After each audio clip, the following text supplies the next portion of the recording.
The lights in the conference room had dimmed, the hum of late-evening air conditioning replacing the earlier clatter of keyboards and polite small talk. Outside the glass walls, the open-plan office was nearly empty now. Only a few night owls remained at their desks, their screens glowing like distant stars in the dark. She sat behind the long board-room table, her heart beating too loud in her ears. The presentation had ended 20 minutes ago, the team had congratulated her, and now she was alone, save for one unexpected visitor. Her name was Maya Khan. She'd joined the marketing department of the firm only 6 months previously, eager, bright, ambitious, and quietly anxious about proving herself. Tonight had been her first major pitch to senior leadership. Her slides went smoothly, the data was solid, her voice steady even though she'd felt a tremor before walking into the room. She thought she'd done well. She exhaled, leaning back in her chair, fingers drumming lightly against the mahogany surface. And then she heard the soft click of the door handle, faint in the quiet. She didn't look up immediately. She was still wrapping herself in relief. 2 weeks ago she'd been asked by her manager to stay late and craft this pitch for the regional launch. She'd pulled all-nighters, consumed too much coffee, skipped dinner, ignored the dull ache in her shoulders. And now, the moment of release. But the presence made her stiff. Her senses sharpened. The hairs on the back of her neck stood. She looked up, expecting maybe her manager or one of the senior marketers with a last question. Instead, standing in the doorway, backlit by the corridor lights, was a tall figure in a sharply tailored navy suit. She blinked. He was handsome, his posture straight, his gaze calm but inscrutable. Maya. The voice was quiet, yet it carried across the silent room. He stepped into the light. The corridor lighting cast a halo around his silhouette as he paused in the doorway. Her throat went dry. It took a moment for her brain to register who he was. He was the CEO of the company, Raman Corporation. She'd seen his name in emails, his photograph in the annual report, his presence in town hall meetings. But she'd never met him in person before. And he'd never spoken to her. Now he was here, in the boardroom, after hours, just the two of them. Mr. Khan, she said, rising abruptly, chair scraping the floor. Her face flushed. Sir.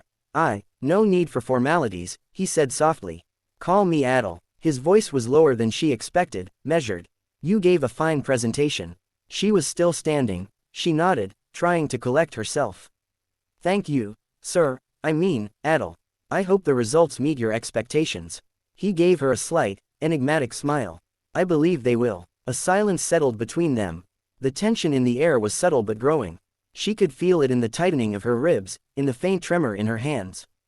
Then Adil stepped forward, closing the distance between them, though he remained still, polite, professional. Maya, do you have a minute before you leave? She swallowed. Yes, of course. He took a seat opposite her, at the long table, his briefcase set aside. She sat, quietly, fingers laced in her lap. She felt exposed. Under his gaze she felt small and large all at once. Small because he was powerful, CEO. Large because he had chosen to speak to her. Your work tonight, it was impressive, he said. I know you've been under a lot of pressure. She nodded again. Yes, thank you for recognizing it. The flush spread up her neck. He paused, and she held her breath. I just wanted to let you know that I have a favor to ask.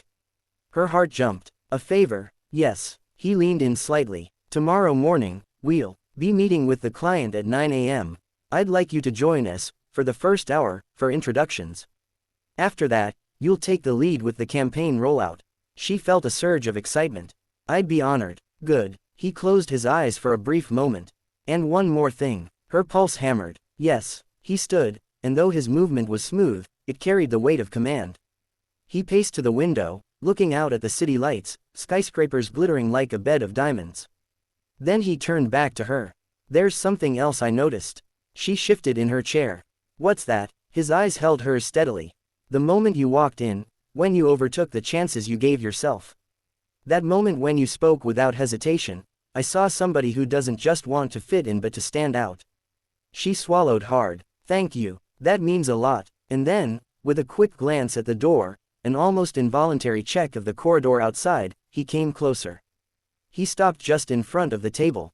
Standing so near she could see the texture of his suit, the faint crease at his collar, the sharp line of his jaw. Her breath caught. Could you? He started. His voice lowered. Could you kiss me? The words landed like a thunderclap. She blinked at him. Her stomach dropped. She opened her mouth to speak, then shut it. She looked around. She expected a trap, a mistake, maybe a misunderstanding, and then she remembered the first phrase, "He's here." Those words floated up in her memory. She didn't know whose voice it was, but she remembered it vividly. He's here. For a fleeting moment, an absurd thought passed. Someone else in the room, hidden. A prank, a mistake. But the shape in the doorway, the shadow dissolving, there was no one else.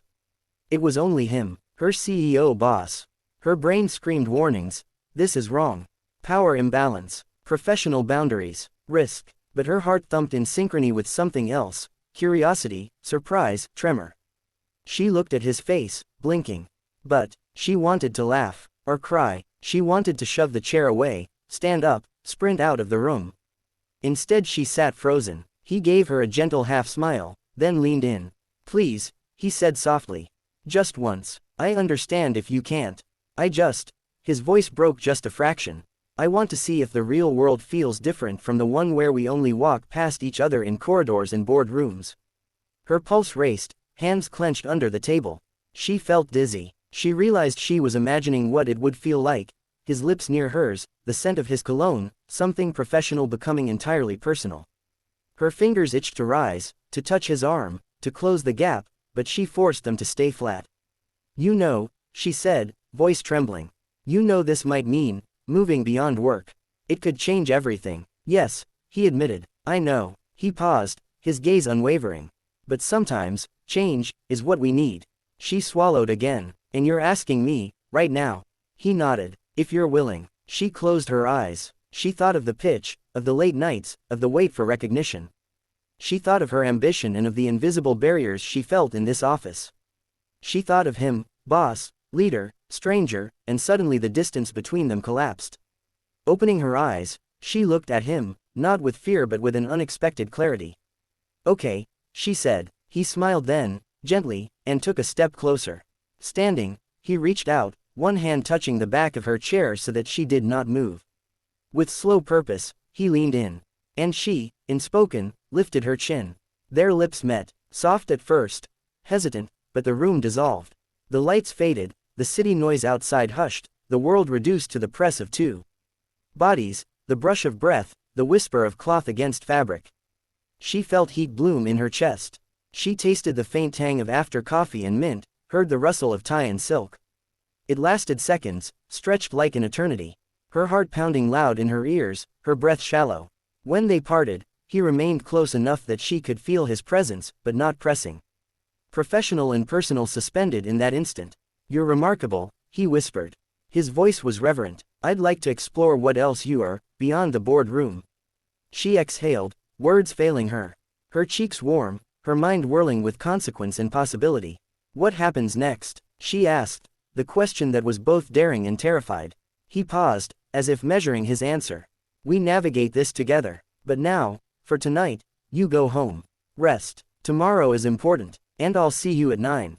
She nodded. Gathering her things, she stood. The world felt unreal. File folders, chairs, lights, all ordinary, yet nothing seemed ordinary anymore. He stood too, briefcase in hand.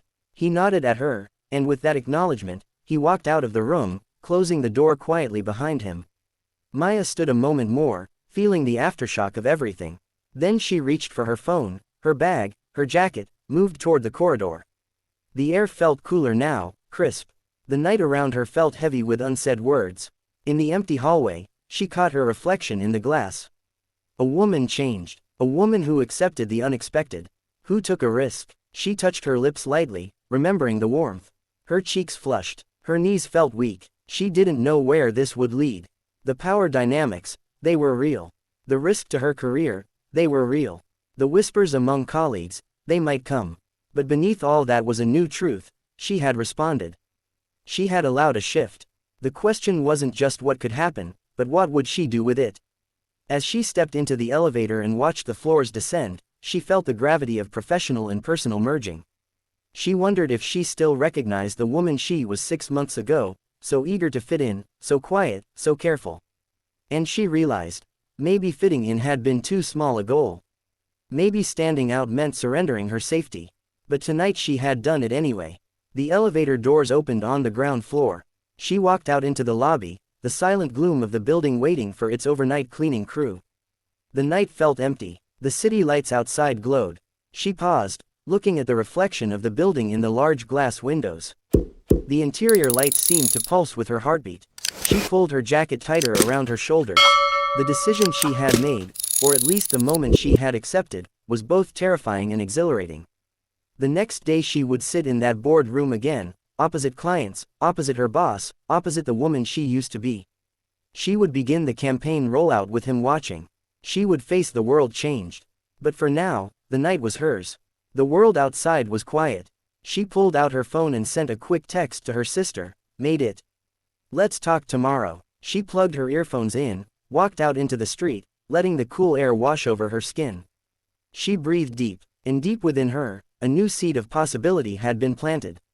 If you like this, I can write the next part, what happens the next morning, how they navigate their roles and feelings, the complications of their positions and feelings. Would you like me to continue?